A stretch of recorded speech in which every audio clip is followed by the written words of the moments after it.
Pada hari ini saya hanya ingin menyampaikan pesan, bukan dari pribadi saya, terkait dengan peristiwa dan Aceh, masa lalu, masa sekarang, dan masa akan datang. Di mana pada hari ini saya minta izin, hanya ingin mengkaitkan apa yang terjadi dengan peringatan Allah di dalam Al-Quran terhadap kita, supaya jadi pedoman bagi kita bagaimana menghadapinya dan menjalaninya. Pertama, di saat kita berbicara tsunami, di sana ada beberapa peristiwa, mulai dari runtuhnya lempeng bumi yang di luar kemampuan kita untuk bisa menopangnya. Di sana air yang biasanya di lautan naik ke darat. Setelah naik ke darat, terjadi bermacam reruntuhan. Yang di situ juga ada gempa bumi. Di sana ada kematian. Dan di sana juga ada sisa-sisa yang masih hidup. Kemudian setelah itu datanglah manusia-manusia, saudara-saudara di dunia ini, tidak peduli beda agama, beda suku, datang bersimpati. Kita hanya melihat itu sebuah peristiwa. Tetapi sebenarnya Allah punya sistem dan pola mengingatkan manusia lewat takdir-takdirnya. Tinggal manusia mampu menangkapnya atau tidak. Maka pada hari ini saya hanya ingin mengutarakan 3 ayat Allah yang ada dalam Al-Quran.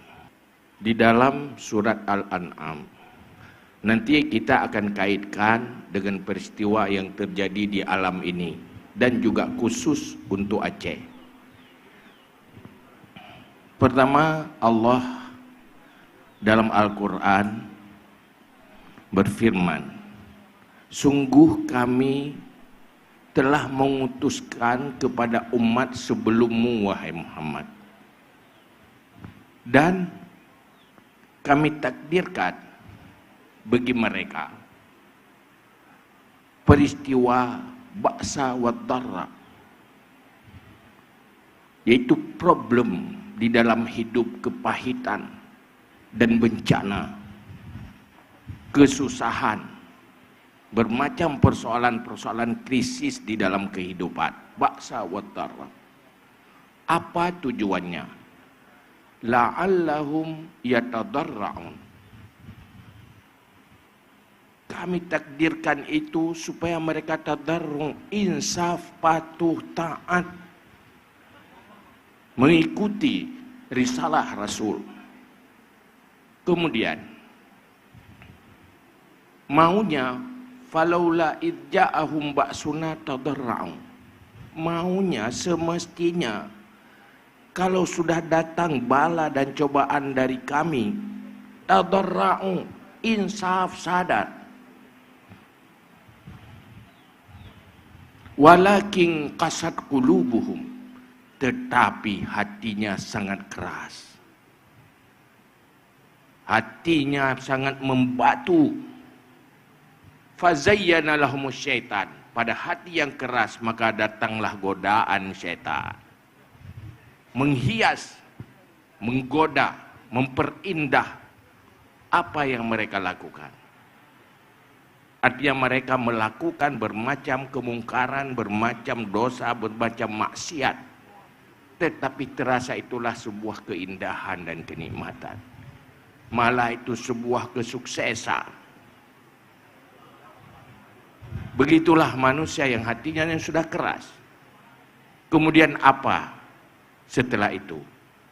Falamma nasu ma zukiru bihi. manakala mereka lupa apa yang telah diingatkan dengannya. Fafatahna alaihim abwaba kulli syai', maka kami lapangkan semua aspek kemakmuran dan kebaikan, kenikmatan. Dari semua aspek mereka sukses saat mereka telah lupa perintah untuk sadar dan insaf. Datang bermacam nikmat, hatta idza farihu bima utu, sehingga selagi mereka sedang bersenang-senang dengan apa yang datang dan mereka terima, fa akhasnahum baqtatan fa idza hum mublisun, maka kami akan hancurkan mereka secara tiba-tiba. Maka saat itu mereka tidak punya jalan keluar apa-apa lagi. Ibnu Athaillah di dalam kitabnya Al-Hikam menerjemahkan ayat itu tentang tata cara Allah.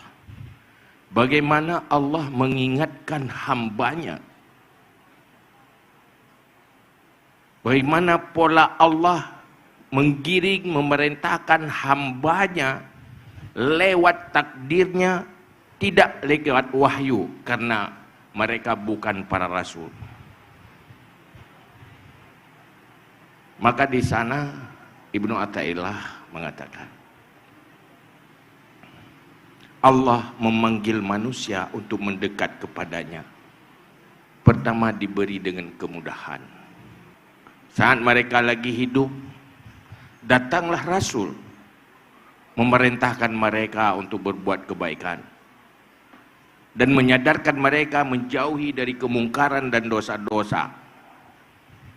Itu cara Allah memanggil mereka. Saat mereka tidak terpanggil dengan ketenangan, Allah memanggil mereka dengan cobaan dan bala. Pertama Allah turunkan Rasul, turunkan yang mengingatkan mereka pada kebaikan. Kemudian Allah beri cobaan kepada mereka untuk menyadarkan mereka, la'allahum yatadarraun. Saat mereka tidak sadar dengan cobaan itu, Allah mudahkan kembali. Itu cara Allah. Allah beri kelapangan untuk mereka, bukan untuk sebuah bangsa saja, malah untuk setiap pribadi juga seperti itu. Allah beri kemudahan. Kenapa? Untuk mereka sadar supaya mendekat kepada Allah. Tapi mereka lupakan kesadaran itu. Nasu mazukiru bihi, apa yang diingatkan oleh para utusan Allah, mereka belakangi, mereka lupa. Maka ketika itu mereka lagi bersenang-senang dengan nikmat itu, fa akhaznahum baghtatan wa hum fa idahum mublisun, maka kami hancurkan mereka secara tiba-tiba. Maka saat itu mereka tidak punya jalan keluar lagi, karena sudah berkali-kali diingatkan. Kita coba ingatkan dengan Aceh. Aceh pertama saat reformasi, Aceh dengan takdir Allah memperkuat kembali syariat Islam. Para ulama dimulai proses, dan saya juga ikut bergabung dengan Gus Dur dulu berbicara untuk regulasi syariat Islam untuk Aceh. Itu takdir Allah, walaupun lewat tangan manusia. Artinya risalah Rasulullah diperkuat kembali untuk bersyariat di Aceh. Kita orang beriman tahu semua yang terjadi itu takdir Allah. Kenapa? Supaya kita kembali kepada konsep itu, untuk mengingatkan kita, walaupun itu bukan Rasul, tapi itu risalah dari Rasulullah. Kemudian Allah memberi cobaan untuk Aceh. Konflik, orang tidak bisa keluar malam, orang sulit cari rezeki, rasa tidak aman. Itu semuanya kita rasakan. Yang generasi-generasi 40 tahun itu pasti sangat merasakan. Betapa pahitnya. Artinya Allah melakukan ba'sa wad darra, memanggil lagi supaya syariat yang sudah ada itu peduli. Ada yang peduli saat konflik. Ya. Menasah penuh, masjid penuh. Ada, walaupun tak semuanya nampak. Mungkin terpanggil dengan itu karena udah rasa takut. Yang tak salat-salat, itu ada fenomena terlihat di sana. Mungkin yang terpanggil, ada yang tak terpanggil, tetap tak salat, tetap curang. Tujuan la'allahum yatadarra'un itu terjadi. Tetapi kemudian, kalau dengan itu tidak, maka Allah jadikan lagi nikmat. Kapan nikmat itu?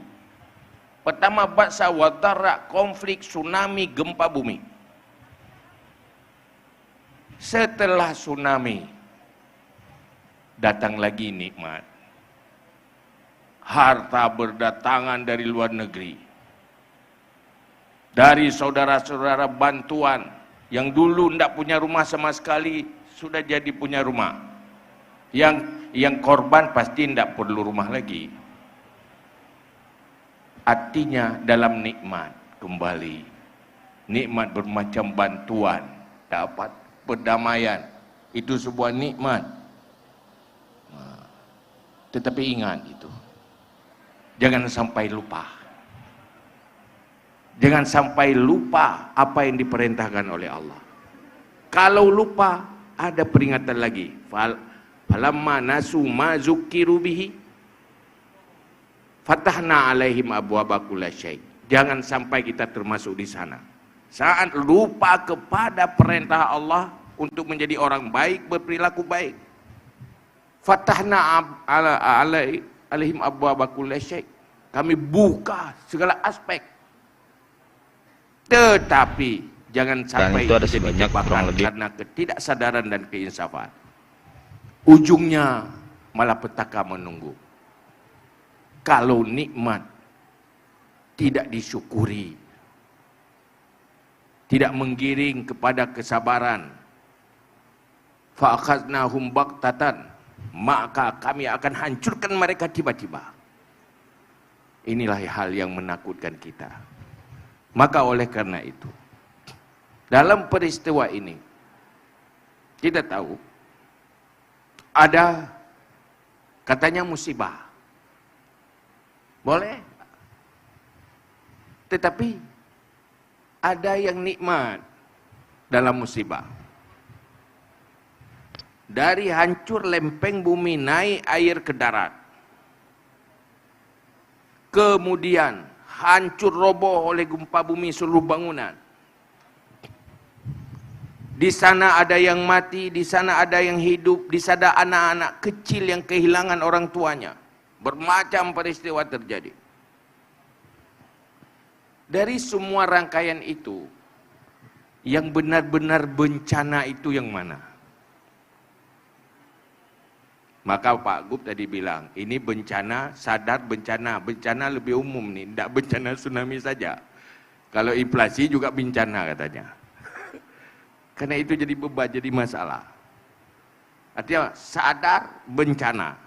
Perlu sadar dan perlu sadar bencana. Kira-kira, kalau kita pakai kacamata iman, kita orang beriman, dari semua rangkaian peristiwa itu yang jadi bencana, benar-benar bencana itu apa? Dan siapa? Ya, banyak orang mati. Ya, orang mati bencana memang. Yang sudah mati bencana. Nikmat datang yang terima siapa? Bukan orang yang sudah mati. Pasti orang yang masih hidup. Malah banyak yang tidak kena tsunami juga dapat rezeki. Jadi pengusaha besar. Banyak multi efek luar biasa. Kalau menurut kacamata iman, kacamata agama, bencana terbesar adalah kematian di saat kuburan kita lubang neraka, bukan kebun syurga. Kita tidak tahu kalau Allah tidak kasih tahu apa yang diinginkan oleh para korban tsunami yang sudah berada dalam tanah itu. Kita tidak tahu kalau Allah tidak kasih tahu. Cuma Allah kasih tahu. Apa yang paling diinginkan orang yang sudah mati itu? Farji'na na'mal salihat. Dia ingin hidup. Semua yang sudah mati, yang paling dia inginkan adalah hidup. Untuk apa? Na'mal salihat. Ya Allah, kembalikan saya hidup untuk beramal saleh. Bukan untuk minta rumah yang mewah. Bukan untuk menikmati makanan dan fasilitas duniawi. Berikan saya hidup untuk beramal saleh. Saya banyak lalai dulu. Itu bukan saya yang ngomong. Allah, farji'na na'mal salihat. Kembalikan saya untuk beramal saleh. Dalam ayat ini dikatakan, an atas sedekah, saya ingin bersedekah. Wa aku minas salihin, saya mau jadi orang baik, orang saleh. Itu mereka yang sudah mati. Allah kasih tahu seperti itu. Maka kalau mereka ingin hidup, betapa nikmatnya kita yang masih hidup. Apa yang mereka inginkan masih berada di tangan kita. Sayang, kalau kehidupan itu tidak dipergunakan untuk kebaikan, sampai setelah mati minta lagi untuk hidup kembali. Andainya mereka yang kasih tausiah hari ini pas sekali menasihati kita, pasti kita sadar semua. Ini tusuk yang nasihat, sama-sama masih hidup, sama-sama belum ke kuburan. Andainya yang di kuburan aja. Kalau saat tsunami dikasih satu yang mati itu naik ke sini, nasihati, pasti kita jadi orang baik semua. Enggak perlu nasihat-nasihat orang lain. Cuma itu enggak mungkin. Maka dalam hal itu, kita yang hidup ini ada yang musibah, ada yang nikmat. Maka tugas bersyukur dan sabar itu harus. Bukan semuanya musibah. Ada yang jadi pengusaha besar setelah tsunami, dulu bangkrut sebelum itu. Malah ada dapat nikmat. Pertama hilang istri, dapat istri baru. Kalau dulu tidak mungkin, udah mati. Pertama nangis-nangis, udah hilang anak, hilang istri, tinggal sendiri. Ada teman saya satu. Sebatang kara, orang tuanya nggak ada, istrinya nggak ada, anaknya nggak ada. Akhirnya ada seorang gadis juga udah hilang semuanya. Akhirnya mereka berdua yang sebatang kara itu berpasangan kembali. Jadi orang sukses, jadi orang bahagia sekarang. Azab membawa nikmat juga. Maka oleh karena itu, kita kembali ke sana. Kalau kita mau menyadari bahwa rentetan yang telah diterjemahkan oleh Ibnu Athaillah dalam Allah memperingatkan kita bahwa cara Allah mengingatkan kita pertama, mengirimkan orang untuk mengajak kita kepada kebaikan. Kemudian Allah menggiring kita untuk patuh dan taat dengan cobaan. Kalau itu tidak mampat, Allah beri kenikmatan. Memanggil lagi. Dengan nikmat saya memanggil. Kalau dulu saya beri cobaan, kamu tidak taat, tidak sadar. Sekarang kamu senangkan, saya senangkan. Saya kasih nikmat. Sadar yuk. Tidak sadar? Itu bahaya. Menunggu saat mereka lagi bersenang-senang. Fa'akhaznahum baghtatan fahum mublisun. Bukan cuma untuk sebuah suku, tidak cuma untuk sebuah bangsa, malah untuk pribadi juga begitu cara Allah memanggil hamba-hambanya untuk mendekat kepada dirinya. Maka lewat tsunami ini, anggap saja kita sedang dipanggil. Pertama, syariat datang. Kemudian konflik juga datang. Kemudian gempa bumi datang. Mungkin belum sadar, maka perdamaian juga datang. Bantuan juga datang. Nikmat berdatangan, seluruh dunia memperhatikan. Tidak terbayangkan berapa banyak bantuan. Tetapi ingat lagi, jangan lupa yang pertama itu, kita hamba Allah. Apalagi orang Aceh ini umumnya orang beriman dan bersyariat. Kembalilah kepada syariat. Kembalilah kepada agama, itu peringatan Allah. Kalau tidak, kita takut sekali. Fa'akhaznahum baghtatan. Ngeri sekali. Tiba-tiba kami akan hancurkan kalian. Secara tiba-tiba. Dan saat itu tidak ada solusi lagi. Tidak ada fase yang ketiga lagi. Dan nikmat lagi, tidak. Maka ini persoalan yang pertama. Dari tsunami itu, kita lihat dengan kacamata Al-Quran. Maka jangan lihat ini bahasa tusuk. Tidak. Itu bahasa dari Allah. Cuma Allah takdirkan, tersampaikan lewat lidah saya hari ini. Semoga menjadi rahmat bagi kita semua. Peringatan Allah ini. Yang kedua, tsunami menyadarkan kita bahwa saat kita musibah, kita tidak bisa menyelamatkan diri kita sendiri dan menangani diri kita sendiri. Sehebat apapun kita, kalau kita sendiri yang tertimpa bencana, pasti butuh orang lain. Seorang ahli tukang urut ahli pun, dia ahli mengurut orang, ahli tukang rehab orang-orang patah, itu kalau orang lain. Tapi coba kalau dia yang terkilir, dia tidak bisa memperbaiki dirinya sendiri. Pasti butuh orang lain. Maka kita orang Aceh harus bersyukur kepada hamba-hamba Allah yang memperhatikan kita. Jangan lupakan mereka.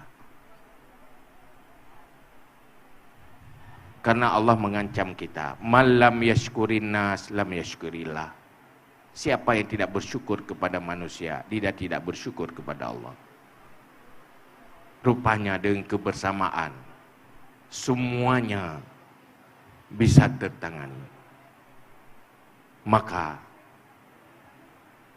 kita harus sadar, kita harus bijak di dalam pergaulan dunia.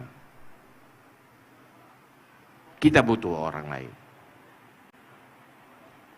Kadang kita naik haji saja tidak lepas dari sentuhan tangan-tangan orang yang tidak beriman dan tidak beribadah haji.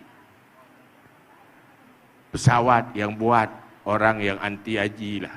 Tapi kita naik pesawat mereka juga untuk sampai ke sana. Itu saling membutuhkan dengan menjaga etika dan batas-batas.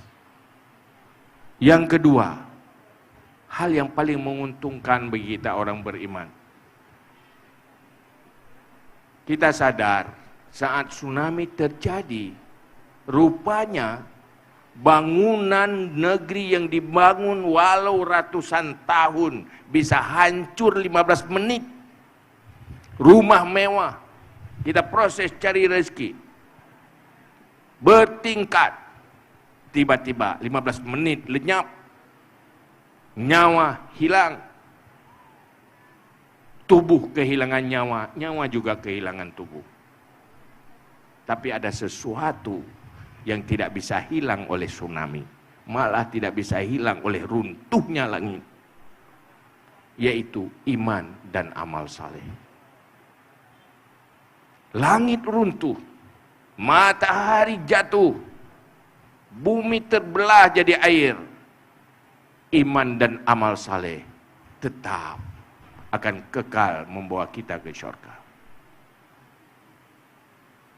Yauma la yanfa'u malun wala banun illa man atallahu biqalbin salim.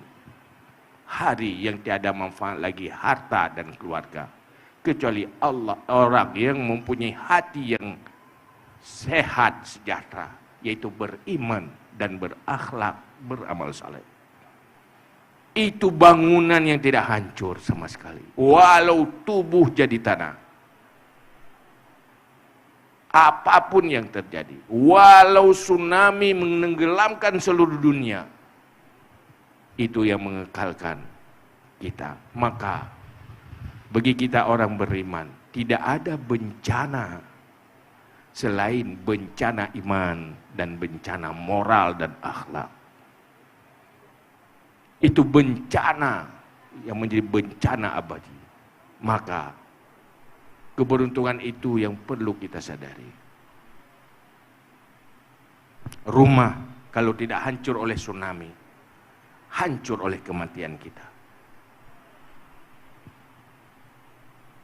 Kecil persoalan tsunami kalau kita tidak mati. Tetapi yang paling besar adalah kiamat. Yang paling besar dari tsunami kiamat. Kiamat itu tidak mesti hancur langit dan bumi, ada kiamat pribadi. Apa itu kiamat pribadi? Apa yang dikatakan oleh Rasulullah? Man mata faqad qamat kiamatuhu.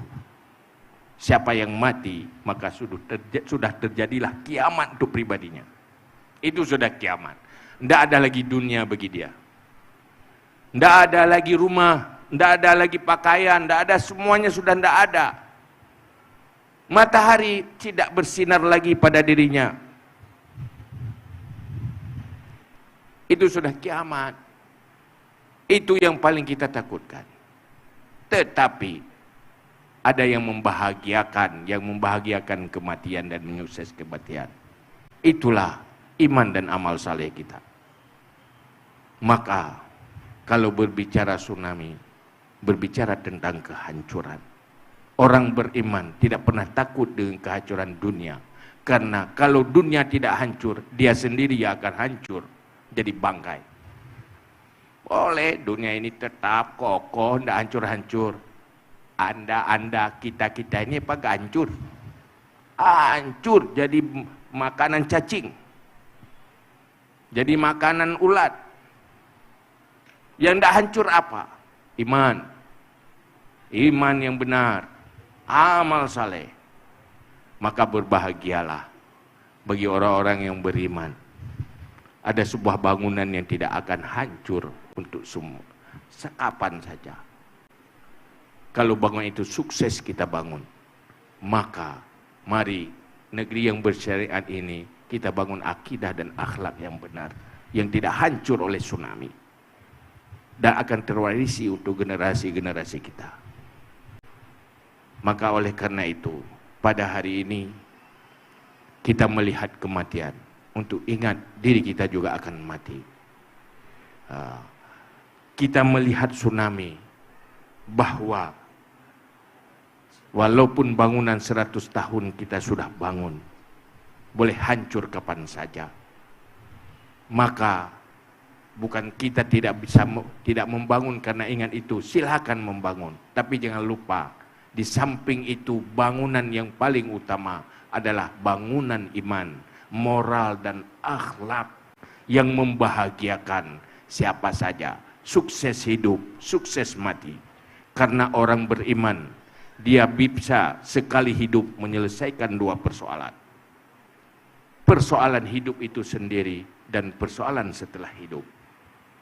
Disinilah beruntungnya syariat, beruntungnya iman, beruntungnya kita membangun itu.